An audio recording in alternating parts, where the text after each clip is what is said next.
The tension surrounding the ongoing war in Lviv. As dawn breaks over Europe, the illusion of progress begins to fade, replaced by a familiar sense of uncertainty.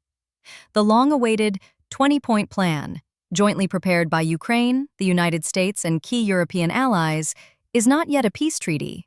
It is a proposal, a framework of possibilities more than promises. Inside it, according to sources close to the Miami talks, are provisions for security guarantees, economic recovery packages, demilitarized zones, and limited international oversight over certain contested territories. The document, still confidential, was shaped during weeks of intense consultations between Ukrainian envoys, American diplomats, and European advisors. President Zelensky, addressing his audience from Kyiv, said the plan may not be perfect, but it exists, emphasizing that for the first time since the invasion, Washington and Kyiv have jointly produced a structured peace proposal.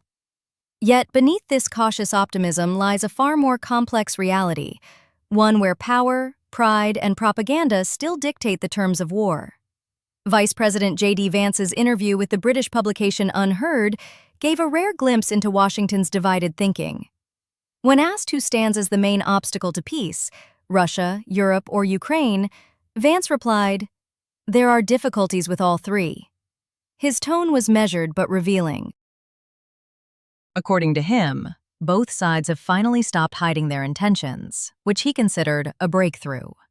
He claimed Russian officials insist on keeping full control of Donetsk, while Ukrainian representatives, in private, acknowledge that losing the region may eventually be inevitable, though not soon, perhaps in a year or longer.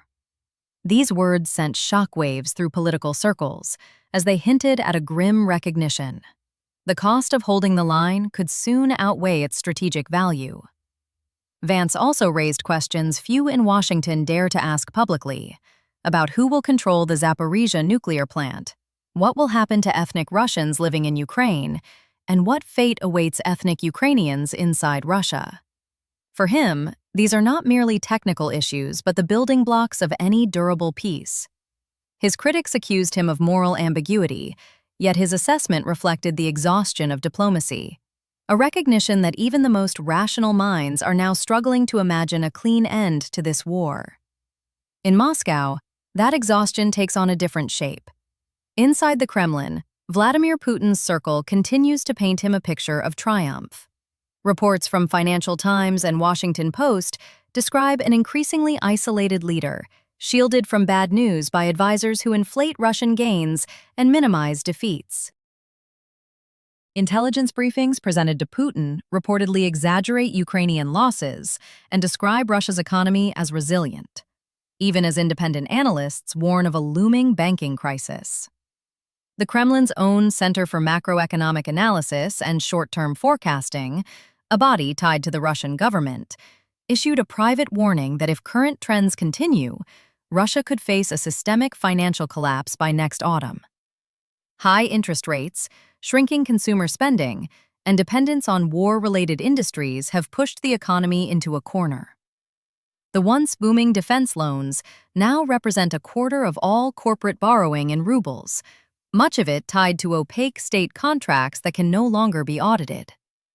Analysts from the Davis Center at Harvard call it a crisis hidden behind mobilization. For ordinary Russians, the signs are already visible. Banks tightening withdrawals, small businesses closing, and prices rising in stores once again. Even pro-government economists admit, albeit quietly, that the situation has grown worse than at any point since 2022. At the same time, a new and deeply alarming piece of intelligence has surfaced. According to Associated Press, 2 NATO countries' intelligence services have confirmed that Russia is developing an anti-satellite weapon designed to target Starlink systems using orbital clouds of metallic granules. These clouds, released from satellites, would theoretically disable or destroy multiple space assets at once.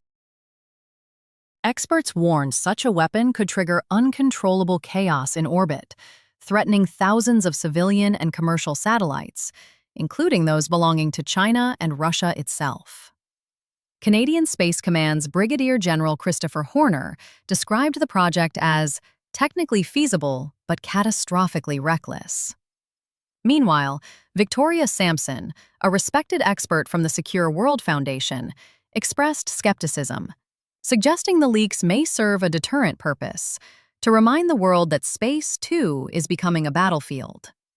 The message, however, is unmistakable. Russia's threat potential now extends beyond land, air, and sea. It reaches into space. Back on Earth, the war continues to grind through human lives. In the southern Russian city of Budyonnovsk, the fire at the Stavrolen petrochemical plant burned for hours before emergency teams managed to contain it. Residents reported hearing multiple explosions before dawn. The plant, part of the Lukoil Group, produces hundreds of thousands of tons of polyethylene and polypropylene annually, critical for Russia's plastics and insulation industries. Damage to it, analysts say, could disrupt supply chains across the entire southern region. In parallel, Ukrainian missiles struck a temporary Russian naval base in Olenivka, Crimea, igniting another large blaze visible for miles. The type of missile used remains undisclosed, though Ukrainian sources hint it may have been part of a new domestically produced system. Kiev's general staff confirmed that several Russian vessels were destroyed or rendered inoperable. The Russian response came swiftly.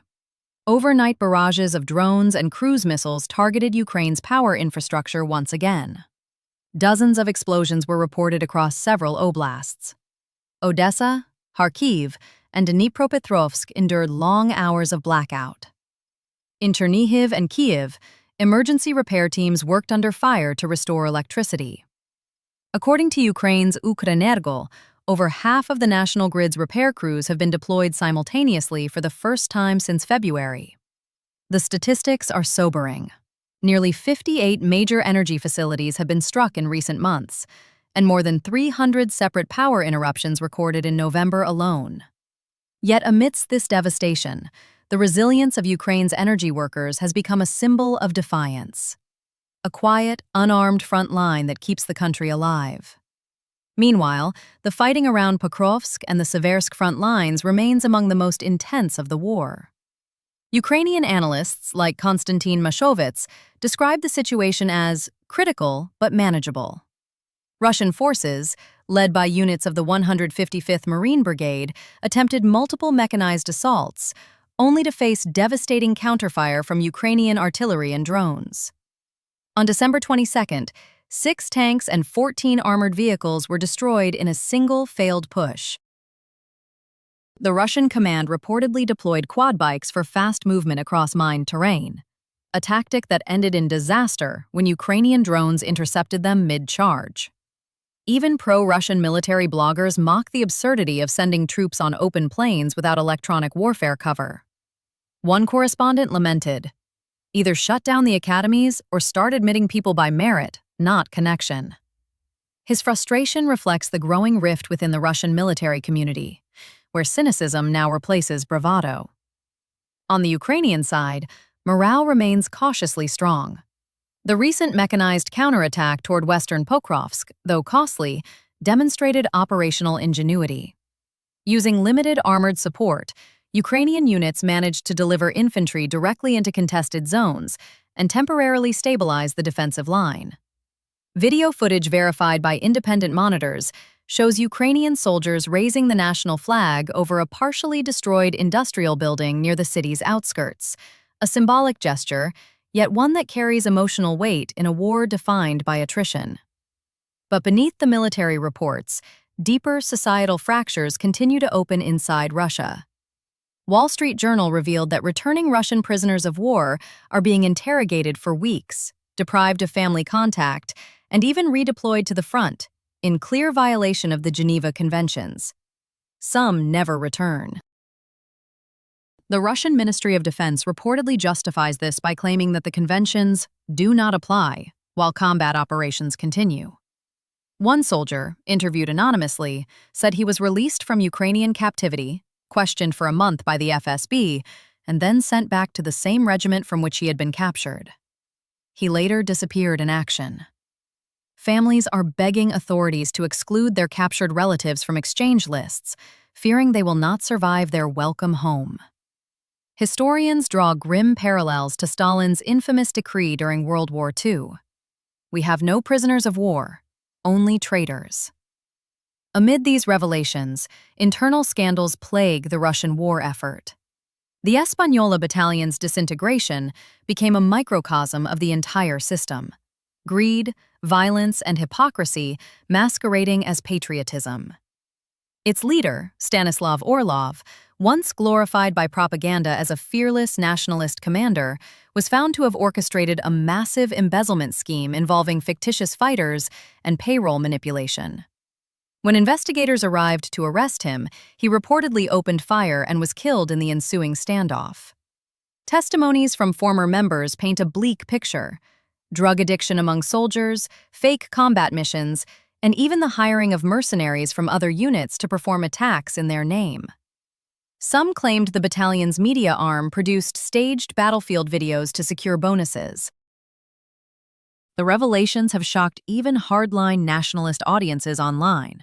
What was once promoted as a symbol of Russian heroism has turned into a case study in corruption and decay.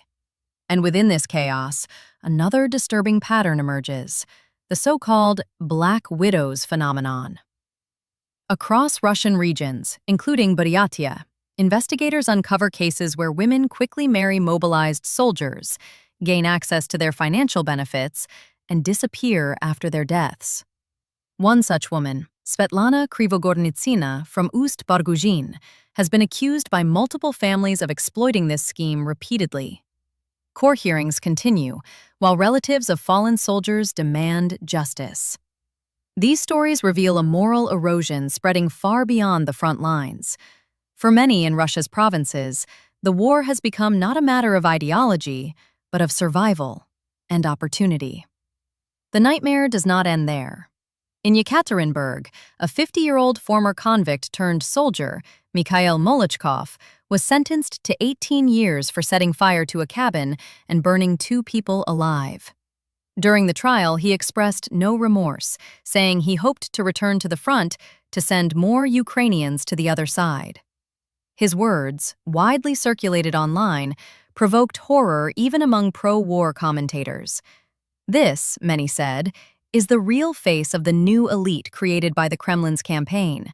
Men brutalized by war, stripped of empathy, and unleashed back into Russian society.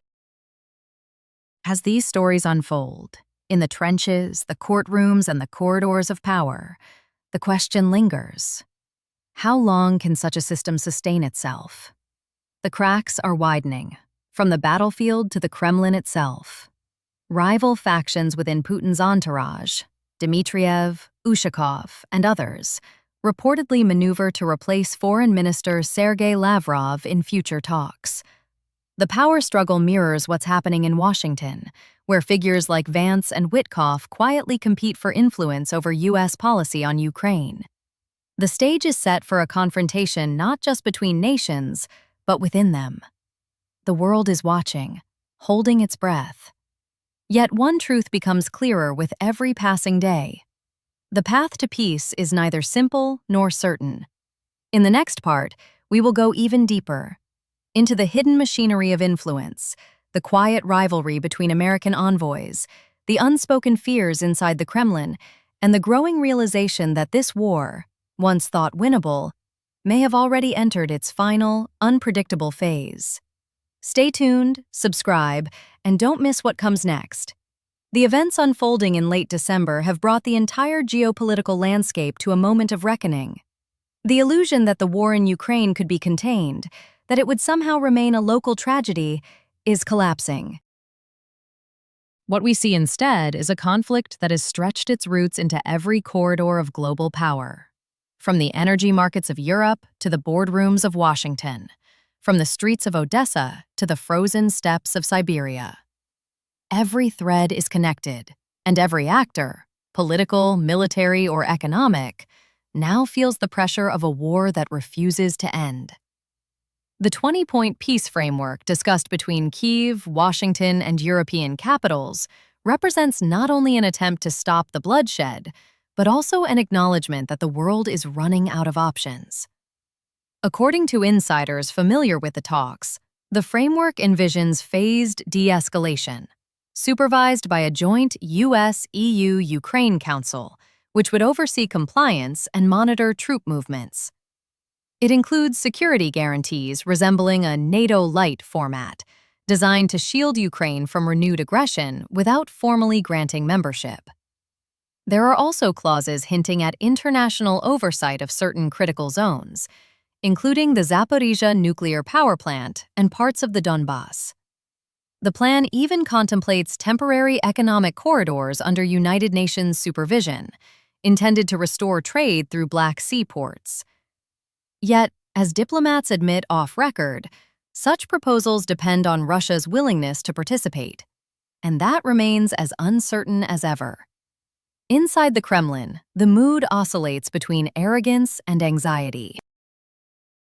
Putin, according to sources close to his administration, continues to insist that time is on Russia's side. He believes the fatigue in the West will eventually erode Ukraine's defenses, and that domestic divisions in Europe and the United States will weaken the coalition supporting Kyiv. However, the reality beneath that confidence is far darker. Economic reports indicate rising defaults among regional banks, unpaid wages in defense factories, and a widening gap between the Kremlin's propaganda narrative and the lived experience of ordinary Russians. Regional governors whisper about shortages, while small business owners quietly close their doors, unable to sustain operations under wartime taxation and inflation. Yet the Kremlin maintains its stagecraft, parades, patriotic concerts, televised conferences, designed to preserve the image of stability. Behind the scenes, panic grows. At the same time, intelligence leaks from Moscow and St. Petersburg reveal the existence of competing power groups maneuvering for influence. Foreign Minister Sergei Lavrov, long considered the face of Russian diplomacy, has been gradually sidelined by the more secretive Dmitriev-Ushakov faction, which now manages back-channel negotiations. These operatives, according to Western intelligence, function more as loyal envoys of Putin than as institutional diplomats, blurring the line between statecraft and personal loyalty. Their presence in unofficial talks with intermediaries in Geneva and Abu Dhabi has raised alarms among Western observers who see the process drifting away from transparency. In essence, the very structure of Russian foreign policy has turned inward, governed not by rules or institutions, but by proximity to one man. Meanwhile, across the Atlantic, the United States experiences its own quiet struggle. The rivalry between Vice President J.D. Vance and Special Envoy William Witkoff, both claiming authority over the Ukrainian negotiation portfolio, has become a source of friction inside the Biden administration. According to NBC's reporting, Witkoff organized several international meetings on Ukraine, including one with French President Emmanuel Macron, without informing Vance in advance. When Vance learned of the outcome, he reportedly requested permission to join subsequent talks, a move that exposed divisions at the highest levels of Washington's foreign policy apparatus. These fractures are more than bureaucratic squabbles. They reflect a deeper debate about the nature of America's involvement in the war. One camp advocates a long-term containment strategy, focusing on weakening Russia gradually through sanctions and attrition. The other, more pragmatic faction seeks a negotiated exit, fearing escalation and global economic instability. Both camps, however, understand that Ukraine's endurance remains the key variable. On the front lines, that endurance continues to be tested daily. Reports from the Pokrovsk and Seversk directions depict a brutal pattern. Constant Russian assaults met with fierce Ukrainian resistance, neither side gaining decisive ground. The weather has turned the battlefield into a frozen wasteland where drones, artillery, and mines define the rhythm of war. Videos verified by independent analysts show Ukrainian units successfully repelling mechanized columns, their positions defended by layers of trenches and explosive barriers. Russian troops, facing depleted armor supplies, increasingly rely on outdated vehicles and improvised tactics. In some sectors, soldiers have been filmed using civilian trucks reinforced with scrap metal as makeshift armored carriers. The level of desperation is unprecedented, a clear indicator that logistical chains are breaking under the strain of prolonged conflict. Yet perhaps the most shocking revelation from the front comes not from machines, but from the surreal reappearance of horses on the battlefield. Footage released by Ukraine's 92nd Assault Brigade depicts Russian soldiers attempting frontal attacks on horseback, a haunting scene reminiscent of early 20th century warfare. Analysts describe this as a symptom of collapse within the Russian military's mobility systems. The use of horses, while tactically irrational, signals the exhaustion of mechanized resources. A Russian war correspondent lamented on social media. When command starts sending men on horses against drones, it's not bravery, it's surrender to madness. The comment was swiftly deleted, but the sentiment echoed widely among disillusioned military bloggers. While the battlefield reveals decay, the Russian rear reveals chaos. Corruption scandals, substance abuse, and violent crimes among returning soldiers have become disturbingly common. The death of Stanislav Orlov, the leader of the notorious Española battalion, exposed a network of fraudulent payrolls, drug trafficking, and staged propaganda videos. His death during an attempted arrest has sparked a wave of investigations uncovering similar abuses across other volunteer formations. What was once presented as a patriotic awakening has degenerated into criminal enterprise.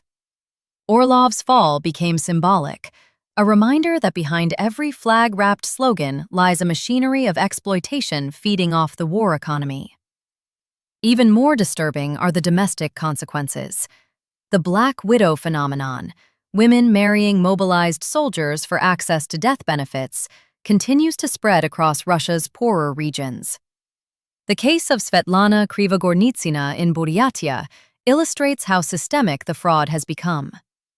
Multiple families have accused her of marrying and defrauding servicemen sent to Ukraine, blocking their families from accessing compensation after their deaths. Court hearings are ongoing, and local activists report similar cases nationwide. The story has become a tragic metaphor for the moral disintegration of a society consumed by war. Love, loyalty, and grief reduced to financial transactions. Meanwhile, in Yekaterinburg, the case of Mikhail Molochkov shocked the country. A former convict who fought in Ukraine, he was convicted of burning 2 people alive after returning home intoxicated. In court, he declared that he wished to return to the front to finish what he started. His lack of remorse became a viral moment, a chilling portrait of how the war has brutalized thousands of men and erased the boundary between battlefield and civilian life. Human rights groups warn that this wave of militarized violence may soon explode across Russian cities as demobilized fighters return with no psychological support, no employment, and no sense of purpose beyond destruction. Internationally, patience with Moscow is wearing thin. European governments, led by France and Germany, have begun to coordinate a new sanctions package aimed specifically at Russia's energy exports and defense-linked financial institutions. The United Kingdom is preparing to freeze assets belonging to companies associated with military logistics and cyber warfare. At the same time, the United States is working with Japan and South Korea to restrict Russia's access to advanced semiconductors, a move expected to cripple its arms production capacity. These measures, though powerful on paper, are not instantaneous. The Russian economy, though bleeding, continues to function through shadow networks in Central Asia and the Middle East. Oil exports rerouted through Turkey, the UAE, and India keep the state afloat. But barely. Ukraine, for its part, is not only fighting, but also rebuilding. The arrival of the Lithuanian thermal power plant marked a major logistical triumph, showing that European solidarity remains alive despite war fatigue. Over 2,000 tons of equipment were transported across multiple borders to restore power in affected regions. Volunteers, engineers, and local communities continue to repair infrastructure under fire. The spirit of defiance, the belief that life must go on, is what now defines Ukraine's resistance. Yet even amid resilience, the human cost is staggering. Millions remain displaced, cities like Mariupol and Bakhmut lie in ruins, and the emotional toll on civilians grows heavier with each passing month. In Washington, some analysts quietly predict that the next major turning point will come in early 2025. If the peace plan fails, pressure will mount for a decisive Western move, perhaps increased arms deliveries or a more aggressive diplomatic front. Others fear escalation into direct confrontation if Russia refuses to back down. The stakes have never been higher.